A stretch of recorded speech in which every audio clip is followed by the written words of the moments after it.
The world is holding its breath. The Middle East teeters on the brink of a catastrophic regional war. In recent days, the long-simmering shadow conflict between Iran, Israel, and the United States has erupted into direct and unprecedented confrontation. Coordinated joint strikes have been launched. Operation Roaring Lion, Israel's code name. Operation Epic Fury, the U.S. code name.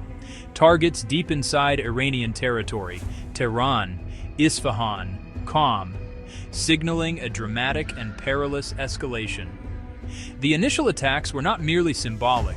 They were designed to decapitate Iran's leadership and cripple its military capabilities. The international community watched in stunned silence as news broke.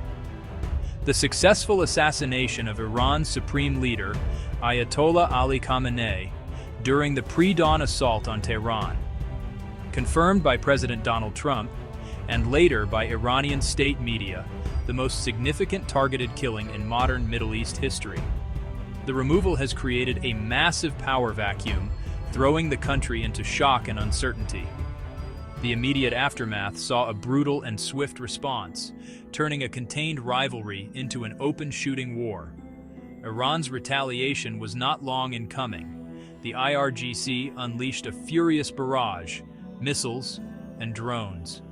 The targets were not limited to Israel. They included at least 27 U.S. military bases, scattered across the Gulf states, from Iraq to the Arabian Peninsula. U.S. Central Command says hundreds of missiles and thousands of drones hit within days, a new and frightening willingness by Tehran to engage in direct, high-stakes warfare. Explosions now echo from Tel Aviv, Riyadh. The conflict spills across borders, threatening the entire region. The human and economic toll is staggering. Over 1,200 killed in Iran, casualties reported in Israel, among U.S. forces, and in neighboring Gulf states. The violence has sent shockwaves through the global economy. Nearly 20% of the world's oil supply through the Strait of Hormuz disrupted. Oil prices surge, stock markets tumble. The world braces for a protracted conflict. President Trump says it will last until regime change in Iran. The path to this moment was paved with decades of hostility, but this crisis feels different, more final, and more dangerous than ever before. To truly comprehend the violent eruption we are witnessing today, it is essential to look beyond the immediate headlines: missile strikes, assassinations. This is not a conflict that began in 2026. Its origins are not found in the failed diplomatic talks of recent years, or the strategic calculations of the present moment. Instead, the roots are embedded in over 70 years of complex and shifting history. Revolutions that redrew the map of the Middle East, proxy wars that bled the region dry, nuclear anxieties that brought the world to the edge of its seat, an unrelenting struggle for power and influence. What we see now is the culmination of generations of animosity. It is a story filled with surprising twists and dramatic reversals. Many would be shocked to learn that Iran and Israel were once not enemies, but close and strategic allies. Black and white photo of the Shah meeting an Israeli official in the 1960s. During the 1950s and 1960s, under the rule of the Western-backed Shah, Mohammad Reza Pahlavi, Iran maintained robust diplomatic ties with the State of Israel. Economic ties, military ties, both nations, non-Arab powers in a predominantly Arab region. They viewed the rise of pan-Arab nationalism as a common threat, championed by figures like Egypt's Gamal Abdel Nasser. This shared strategic interest fostered a period of quiet cooperation. During this same period, the United States played a pivotal role in shaping the regional order. Viewing the Shah's Iran as a crucial bulwark against Soviet influence in the Middle East, Washington provided extensive military support. Washington provided extensive economic support. Iran became a key pillar of American Cold War strategy. Washington, Tehran, Tel Aviv. They formed a bloc of shared interests, united against common adversaries, working to maintain a balance of power that served their respective goals. This era of cooperation, however, was built on a foundation that would prove to be remarkably fragile. Everything changed in 1979. A massive popular revolution swept across Iran, toppling the Shah's monarchy and forever altering the geopolitical landscape of the Middle East. The revolution was fueled by widespread anger over decades of political repression, economic inequality, and pervasive foreign influence. It brought to power a radical new form of government, an Islamic republic led by the charismatic and uncompromising Ayatollah Ruhollah Khomeini. This single event severed the ties that had bound Iran to Israel and the United States, replacing an era of alliance with one of implacable hostility. To understand the war of today, we must first go back to that pivotal moment when the seeds of this long and bloody conflict were sown. In the mid-20th century, long before the fiery rhetoric of revolution and war defined its international relations, Iran presented a very different face to the world. Under the rule of Shah Mohammad Reza Pahlavi, the country was positioned as a modernizing, Western-oriented monarchy and a beacon of stability in an otherwise turbulent Middle East. The Shah, who ascended to the Peacock throne in 1941, envisioned an Iran that would reclaim its ancient Persian glory, while embracing the technological and cultural progress of the West. His ambitious White Revolution in the 1960s aimed to implement sweeping social and economic reforms, land redistribution, extension of voting rights to women, all designed to transform Iran into a major global power and a steadfast ally for the United States and its partners in the region. This vision was heavily dependent on foreign support, particularly from the United States. Washington saw the Shah's Iran not just as a partner, but as a critical strategic asset in the global Cold War against the Soviet Union. Iran's vast oil reserves were vital to the world economy, and its long border with the USSR made it an indispensable listening post and a buffer against communist expansion. In 1953, a coup restored the Shah to power. The coup was backed by the CIA and by MI6, after he was briefly forced into exile by the nationalist Prime Minister Mohammad Mossadegh, who had nationalized the country's oil industry. This event solidified the Shah's reliance on American backing and cemented Iran's role as one of the twin pillars of U.S. policy in the Gulf, alongside Saudi Arabia. The Shah's pro-Western stance and his ambition to build a formidable military created a natural alignment with other non-Arab powers in the region. He cultivated an image of a sophisticated secular leader who stood apart from the wave of radical Arab nationalism sweeping across neighboring states. Internally, his rule was enforced by the Savak, a notoriously brutal secret police force trained by the CIA, trained by Israel's Mossad, which suppressed all forms of political dissent. While this created an appearance of unshakable order for outside observers, it also sowed deep seeds of resentment among the Iranian populace, who saw the regime as a puppet of foreign interests, disconnected from the country's Islamic and cultural identity. It was within this geopolitical context that one of history's most unlikely alliances began to form. As the Shah consolidated his power and aligned his nation with the West, he found a quiet but willing partner in the newly established state of Israel. Both were non-Arab nations surrounded by hostile neighbors, and both were deeply suspicious of the revolutionary fervor being exported from Gamal Abdel Nasser's Egypt. This shared sense of vulnerability and a common set of enemies would become the foundation for a discreet but deeply consequential relationship, one that saw Iran become Israel's most important ally in the Muslim world, a historical fact now almost entirely erased by decades of subsequent conflict. Following the 1979 revolution, Iran's new leaders faced a strategic dilemma. They were ideologically committed to confronting Israel and the United States, but their nation was in turmoil. The regular military, the Artesh, had been purged of its pro-Shah leadership. The country was diplomatically isolated. A direct conventional war against the military might of Israel, let alone the United States, was simply not feasible. The devastating 8-year war with Saddam Hussein's Iraq, which began in 1980, consumed most of Iran's energy and resources. Tehran developed a different approach: indirect confrontation through allied non-state actors or proxies. That strategy let Iran project power without risking an unwinnable all-out war. By funding sympathetic militant groups across the Middle East, by training those groups, and by arming them, Iran could strike from a distance and keep plausible deniability. The approach was cost-effective and asymmetric. Iran leveraged local knowledge, it used guerrilla tactics, and it relied on ideological fervor. These allied groups formed the Axis of Resistance, a coalition of states and non-state actors opposed to Israeli and American influence. Iran exploited existing regional conflicts and grievances. It inserted itself into local power struggles. It intervened in civil wars, and it backed national liberation movements.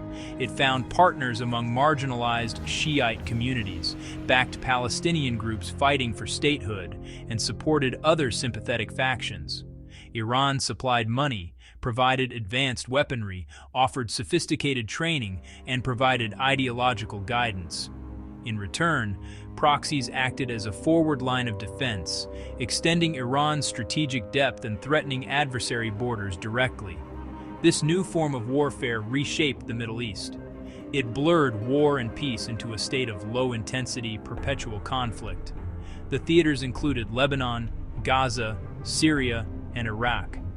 The conflict featured suicide bombings, rocket attacks, roadside bombs, and political assassinations. This shift to indirect warfare marked the start of a long, bloody shadow war between Iran and Israel that has defined regional instability for decades. Layered on top of the proxy wars and ideological struggles, another, more existential conflict was taking shape: the crisis over Iran's nuclear program. This issue would become the single most dangerous flashpoint in the triangular relationship between Iran, Israel, and the United States. The program began innocently enough in the 1950s under the Shah, with American support, as part of the Atoms for Peace initiative. However, after the 1979 revolution, the Islamic Republic inherited and secretly revived these nuclear ambitions. When the existence of clandestine nuclear facilities was revealed by an exiled opposition group in 2002, Natanz, Iraq, international alarm bells began to ring loudly across the globe. For Israel, the prospect of its most implacable enemy acquiring nuclear weapons was an unbearable, existential threat.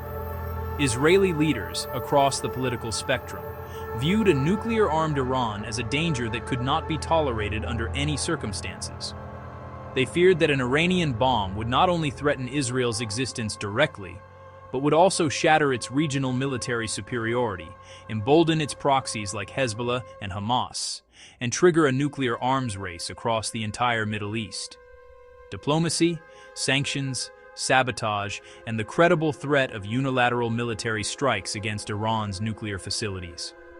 The United States shared Israel's concerns, viewing a nuclear Iran as a grave threat to global non-proliferation efforts and a direct challenge to American interests in the Middle East. Successive U.S. administrations employed a dual-track policy of diplomatic engagement and crippling economic sanctions to pressure Tehran. The international community, led by the P5+1 group, the 5 permanent members of the UN Security Council plus Germany, engaged in years of painstaking negotiations with Iran. The core of the dispute was trust. Iran steadfastly insisted that its nuclear program was purely for peaceful purposes, generating electricity, producing medical isotopes, as is its right under the Non-Proliferation Treaty. However, its history of concealment and obstruction created deep suspicion among Western powers. As Iran expanded its enrichment capabilities, installing thousands of centrifuges to produce enriched uranium, the United States and its allies tightened the economic vice. The sanctions were devastating, cutting Iran off from the global financial system, crippling its oil exports, and causing immense hardship for the Iranian people. The goal was to force Tehran to the negotiating table by making the economic cost of its nuclear program too high to bear.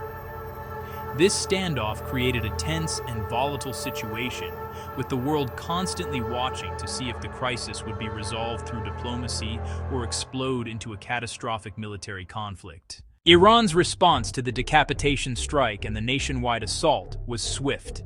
It was furious, and it was widespread.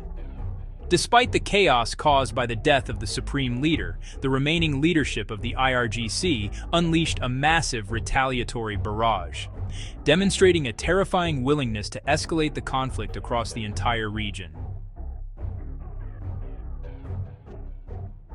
Within hours, waves of ballistic missiles were launched from Iranian territory, and swarms of attack drones.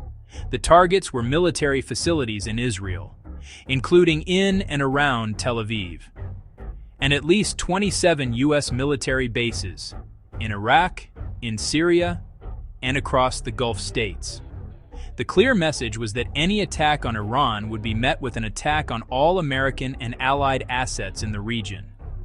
The scale of the Iranian counteroffensive was staggering. According to Admiral Brad Cooper, the head of U.S. Central Command, Iran launched an estimated 500 missiles and 2,000 drones, all in just the first 4 days of hostilities. U.S. air defense systems worked furiously to intercept the incoming threats. Israeli air defenses scrambled to stop them, and allied systems, including NATO assets in Turkey, joined the effort. But the sheer volume of the attacks meant that many got through. Explosions were heard for days across multiple countries as the conflict rapidly spilled across borders. The initial strikes by the U.S. and Israel had not achieved a knockout blow, but had instead triggered the very regional conflagration analysts had long warned about. The Middle East was now a live-fire war zone. The war had an immediate and catastrophic impact on the global economy. The Strait of Hormuz became a contested battleground. Nearly 20% of the world's oil supply passes through it. The threat of missile strikes and naval clashes effectively shut down commercial shipping in the area. The disruption sent shockwaves through global energy markets. Brent crude surged from around $70 to over $80 per barrel almost overnight. Stock markets around the world plummeted, and global aviation was thrown into chaos. The economic consequences of the war were being felt in every corner of the globe. The human toll mounted rapidly. Preliminary figures after the first week indicated over 1,230 dead in Iran.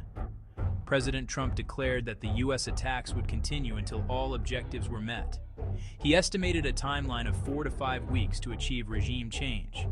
Tehran, in turn, vowed to continue its raids on U.S. and Israeli targets, promising a long and bloody war of attrition.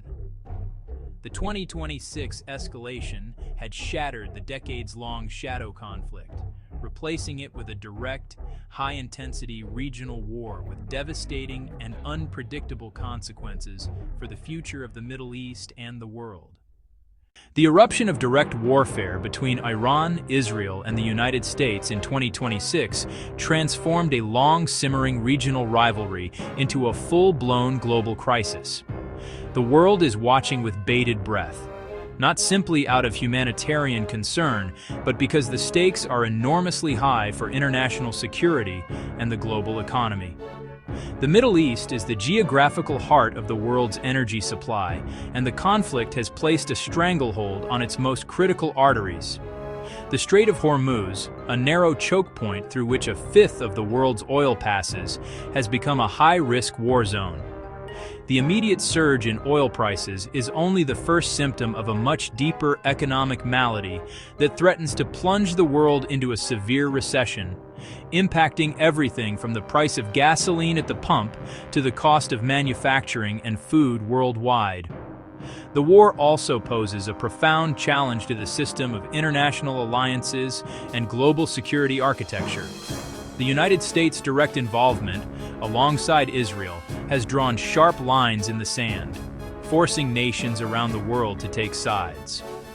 America's European allies, while sharing concerns about Iran, are deeply unsettled by unilateral military action and the abandonment of diplomacy, creating significant friction within the NATO alliance.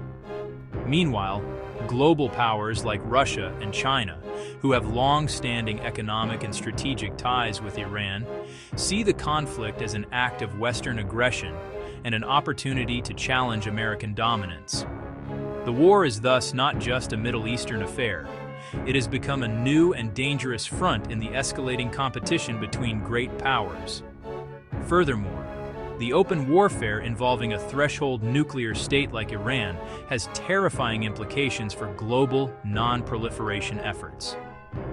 The decision by the US and Israel to launch a preventive war sets a dangerous precedent, potentially encouraging other nations to believe that acquiring nuclear weapons is the only ultimate guarantee of their security. If the conflict were to escalate further, potentially involving the use or threat of unconventional weapons, the taboo that has held since 1945 could be broken. For all these reasons, economic stability, trade security, alliance cohesion, and the prevention of nuclear catastrophe, governments from Tokyo to Ottawa are watching every development with extreme anxiety. The future of the post-Cold War international order may well be decided in the deserts and the skies of the Middle East. Ambitious and almost impossible in the heat of battle, but it is the only path away from the abyss.